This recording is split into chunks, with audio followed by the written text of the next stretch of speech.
Bonsoir tout le monde, c'est Mitiko. Il est 8 heures et c'est le moment de faire un live sur toutes sortes de sujets qui me tiennent à cœur. Et là, ce soir, c'est j'ai peur de scraper mon enfant. Grosso modo, comment on vit dans la peur et dans une forme de performance, un perfectionnisme qui fait en sorte que on se sent constamment pas assez ou pas assez bien. Donc, je sais pas si vous avez déjà vécu ça, mais moi, je connais bien. Je connais très, très bien. Qu'est-ce qui fait qu'on se dit j'ai peur de scraper mon enfant? Je sais pas vous. Moi, c'était de trop lire de livres. Les livres disent faites attention, les neurosciences démontrent que si on crie sur l'enfant, ça a un impact sur son cerveau et là, mon Dieu, c'était la panique, c'était la panique. Oh my God, je suis en train de traumatiser mon enfant. Et c'est vraiment avec le temps que j'ai réalisé en lisant plusieurs livres, mais surtout en faisant l'expérience avec mes enfants, j'ai réalisé que ce qui est dangereux, c'est de crier tout le temps, d'être sous stress tout le temps. Et parce que quand on est sous stress, quand on est sous stress, on n'arrive pas à trouver des solutions qui vont nous permettre d'évoluer. Ce que je dis, grosso modo, c'est que ça nous arrive de crier. Ça nous arrive de perdre patience. Et je ne crois pas que nos enfants vont être traumatisés parce que ça nous arrive quelquefois. Le danger, c'est de commencer par crier sur notre enfant, qui est une forme de pouvoir sûr, et ensuite culpabiliser. Donc, qu'est-ce qu'on fait quand on culpabilise? Eh bien, c'est comme si à l'intérieur de nous, il y avait quelqu'un qui avait le pouvoir sur nous, donc qui disait t'es pas bonne, t'es pas assez, c'est pas bien ce que tu fais. Et ça nous paralyse, ça nous empêche de vraiment prendre le temps de reculer et dire, OK, qu'est-ce qui s'est passé? Qu'est-ce qui a fait que j'ai crié? Qu'est-ce qui a fait que j'ai perdu patience? Et se donner suffisamment de tendresse, comme on aurait de la tendresse pour les comportements de nos enfants, pour comprendre que c'est pas le comportement qui est problématique, c'est qu'est-ce qu'il y a derrière. Et si je prends le temps d'être tendre avec moi-même, je peux aller voir qu'est-ce qui fait que moi je crie. Ça, c'est ce qui est de plus important.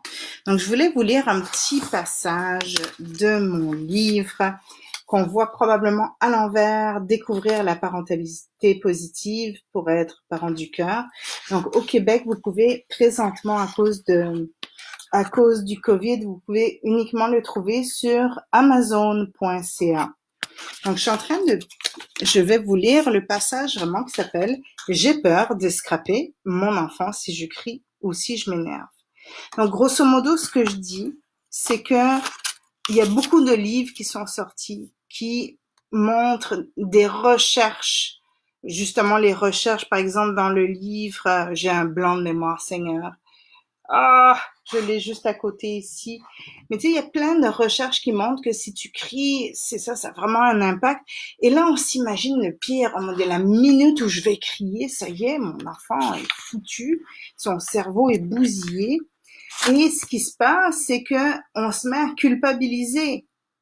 Donc, quand on culpabilise, on a deux choix. Soit on repousse en disant c'est des niaiseries, c'est culpabilisant, je veux rien savoir, ou bien on se torture en se disant il faut que je sois parfaite, il faut que je sois parfait, il faut que j'y arrive. Donc, ce qui se passe, c'est quand on est dans ce mode-là, il faut que je sois parfaite, ah, j'ai mal fait, oh mon Dieu, j'ai crié, c'est épouvantable, on est en mode stress. Et dans ce mode stress, qu'est-ce qu'on fait? On se culpabilise, on se compare aux autres, on se critique, on panique, on se juge, on s'analyse, on essaie de comprendre pourquoi on a fait ça, mais vraiment pour prouver qu'on n'est pas une bonne personne. Je ne sais pas si ça vous arrive. On essaie de se justifier, on cherche à dire ben oui mais j'avais mes règles ou ah c'est à cause du Covid, c'est pour ça que j'ai agi comme ça. Mais quand on est sous stress comme ça nous aide pas à prendre ce recul, puis vraiment dire avec beaucoup de tendresse, hey, t'as t'as agi d'une manière que tu souhaitais pas, ça te convient pas, et il y a une raison à ça. On s'empêche de vivre, on s'empêche de vivre des émotions, on s'empêche aussi de guérir de ça et de trouver des solutions. Puis j'aime bien ce qu'elle dit, Brené Brown. Je l'ai pas en français, je pense que ça s'appelle Le pouvoir de la vulnérabilité. Ce que je trouve vraiment, vraiment chouette dans son livre, c'est qu'elle dit que le perfectionnisme, donc cette envie finalement de bien faire, le perfectionnisme, c'est autodestructeur. Parce que la perfection, ça n'existe pas. Et donc le perfectionnisme, c'est comme une forme de honte. Puis derrière cette honte-là, il y a des croyances. Donc, j'aime bien ce qu'elle dit. Elle dit, le perfectionnisme est un système de croyances addictif et autodestructeur qui alimente principalement cette pensée. Si j'ai l'air parfait et que je fais tout parfaitement, je peux éviter ou atténuer les sentiments douloureux de honte, de jugement et de reproche. Franchement intéressant. Puis ici, j'aime bien lui aussi, ça c'est un très chouette livre de Christophe André qui s'appelle Imparfait, libre et heureux. Et j'aime bien, c'est un livre sur l'estime de soi et ça pose des sacrées bonnes questions. Et lui, il dit dans un de ses chapitres, il dit que Paul Valéry avait coutume de dire la perfection est comme une défense. C'est une défense. On veut se protéger. On veut prouver qu'on est une bonne personne. Mais là, il dit des choses vraiment chouettes. N'agir que si l'on est sûr de réussir, tout maîtriser pour rien risquer.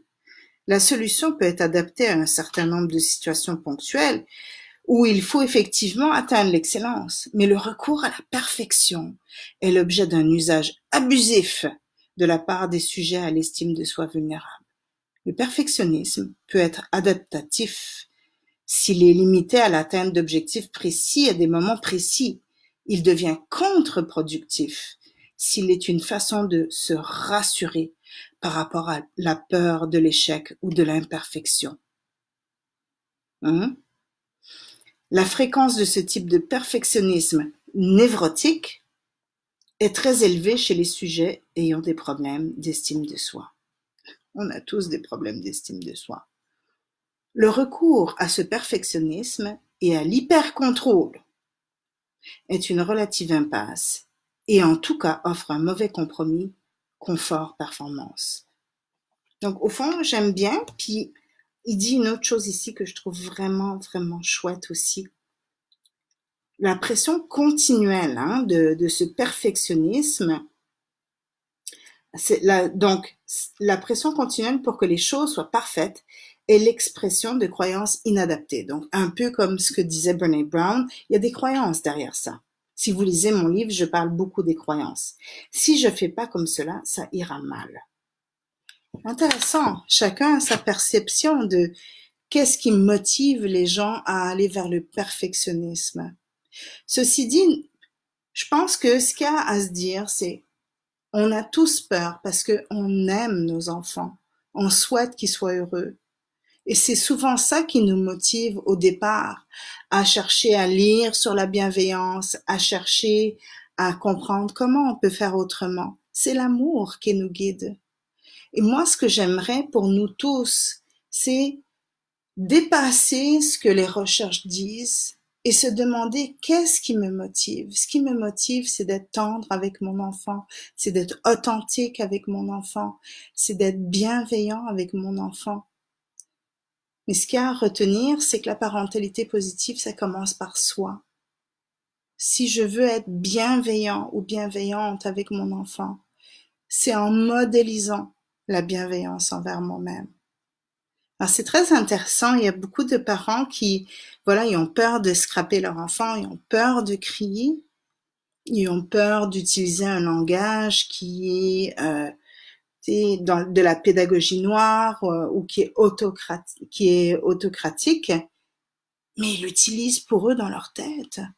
Comment peut-on être dans la bienveillance pour un enfant quand je suis constamment en train de me dire c'est pas correct, t'es pas dans la bienveillance, tu fais pas bien, tu devrais pas crier, tu devrais être calme, tu devrais être douce, c'est impossible. Et d'autant plus que plus on se met cette pression-là à bien faire, plus on est sous stress, plus il y a des chances qu'on explose. C'est-à-dire que, un peu comme Isabelle Filosa explique, on a une collection de thèmes, on commence par être cool, on essaie de se retenir, puis au bout de quelques heures, on commence à être vraiment tanné et rendu aux 5 à 7, hein, les 5 à 7 existent pour une raison, j'imagine, on explose. Ou juste au coucher, là, il est comme 7 heures, tu vas te coucher, j'en ai plein mon casque.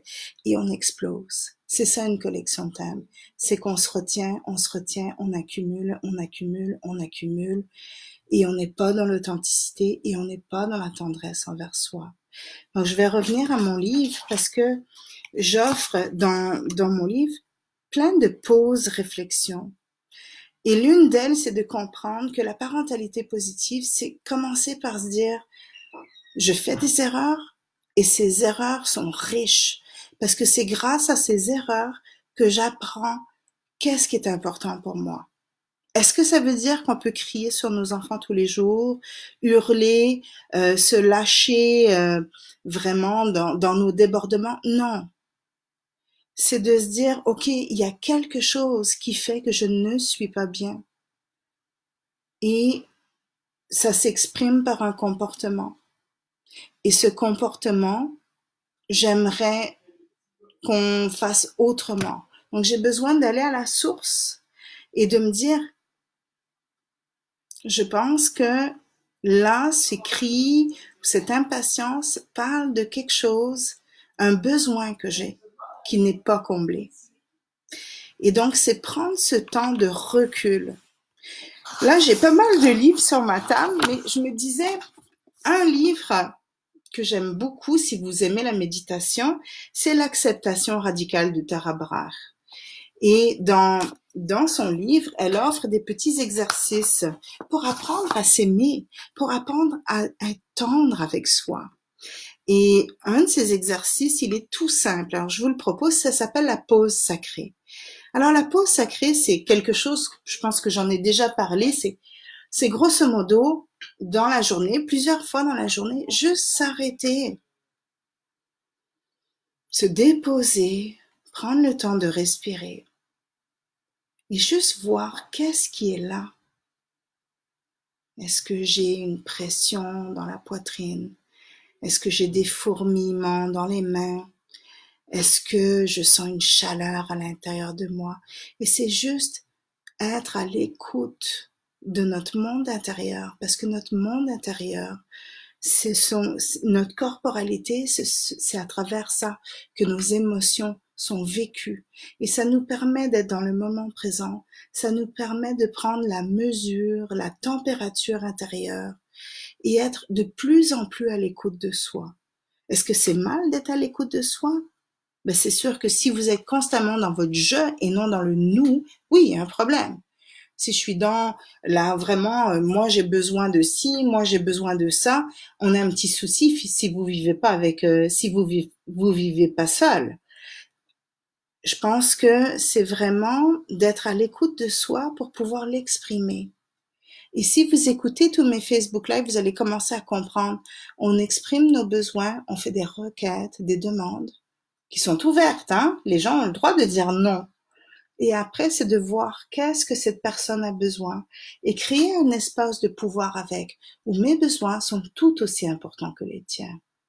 Et à partir de là, on peut faire du problem solving qui tient compte des besoins de tous. Mais pour ça, on a besoin d'avoir cette habitude de savoir qu'est-ce qui nous habite réellement pour être authentique, pour être vraiment au fait avec qu'est-ce qui se passe dans le moment présent. Et pour vraiment développer cette capacité à être vulnérable et à construire un monde où on tient réellement compte de vos réels besoins, pas ce qu'il faudrait faire. Donc c'est fou, on est parti de j'ai peur de scraper mon enfant et on est allé vers le perfectionnisme. J'ai peur de scraper mon enfant, ça parle de notre amour pour nos enfants. Mais ça parle aussi de nos peurs. Ça parle de notre peur de mal faire.